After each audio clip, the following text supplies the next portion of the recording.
What do you think is the single most important ideal that makes America so unique? Perhaps the most exceptional founding ideal is that you matter. It's not your ancestors, it's not anyone or anything else that makes you.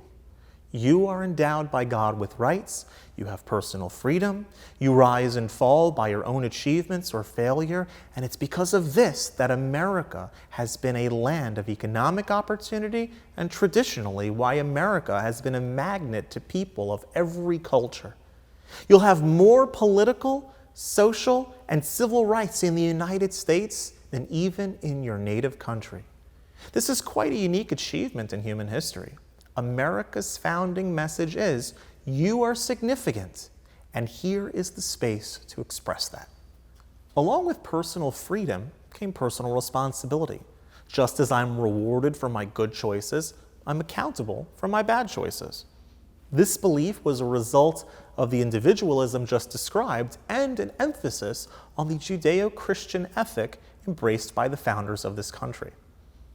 Any functioning society must have personal responsibility as its primary focus, because without that focus, there can be no system of justice.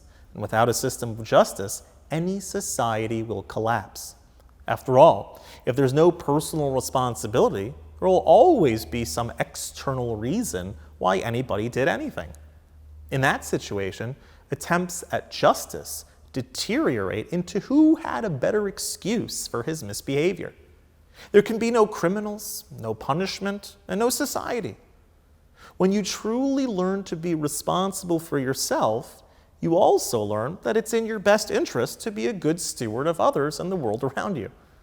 Personal responsibility does not mean that the collective is unimportant. It means that we each are responsible for our own destiny.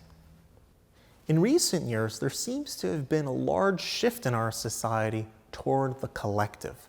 One's rise or fall are thought to be caused by society or by the system.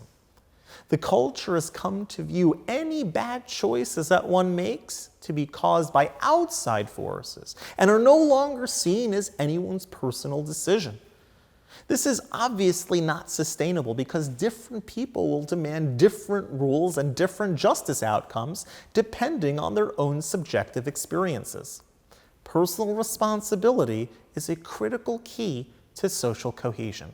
One powerful strategy for strengthening our sense of personal responsibility is refreshing our idea of a personal God, a God who cares for us, a God who cares what choices we make. Without a concept of a personal God, to whom am I responsible? To the police? Perhaps I can evade them.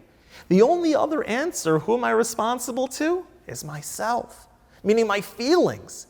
If I feel good, the act is good. I have no accountability to anyone or anything but my feelings. The feelings are flexible and allow us to justify any behavior that makes us feel good, even if that behavior is destructive.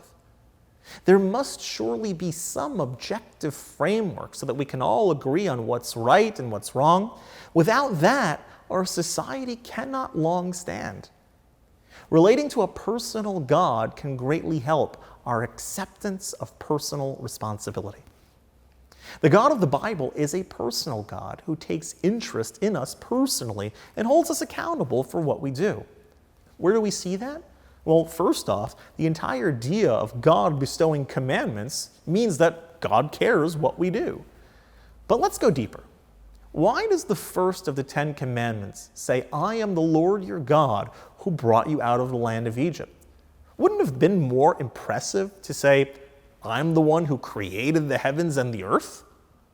Hebrew scriptural tradition teaches that God was introducing himself to us as a God who is passionately engaged and present. God is not merely the abstract first cause force which brought the universe into being and then walked away. He's not some remote director of rituals and restraint, but he is instead deeply personal, the one who took you out of Egypt. He is the creator, but the emphasis is that he's also the God of history, the God that interacts and cares about the events in this world. God is a personal God. God is a God who cares about us and cares what we do. Having a personal God means living and having personal responsibility. What is more, the commandment takes on an even deeper dimension. Hebrew has two different ways of saying the word your, a singular form and a plural form. God says, I am the Lord your God.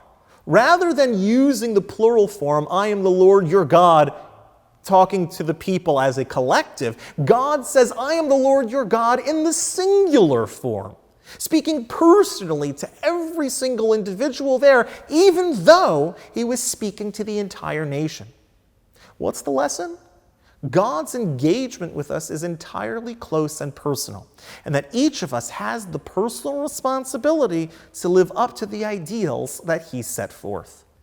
I can only imagine a modern-day personal responsibility denying liturgy of the confessional prayer that's said on Yom Kippur, the Jewish Day of Atonement.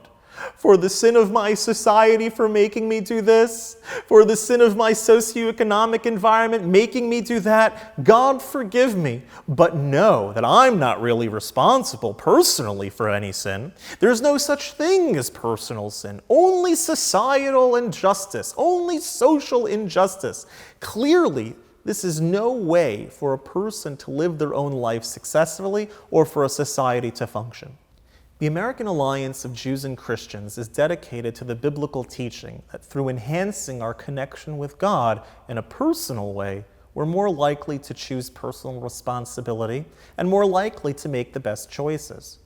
Through each of us choosing to monitor our own behavior and take responsibility for it, we can help transform the society in which we live.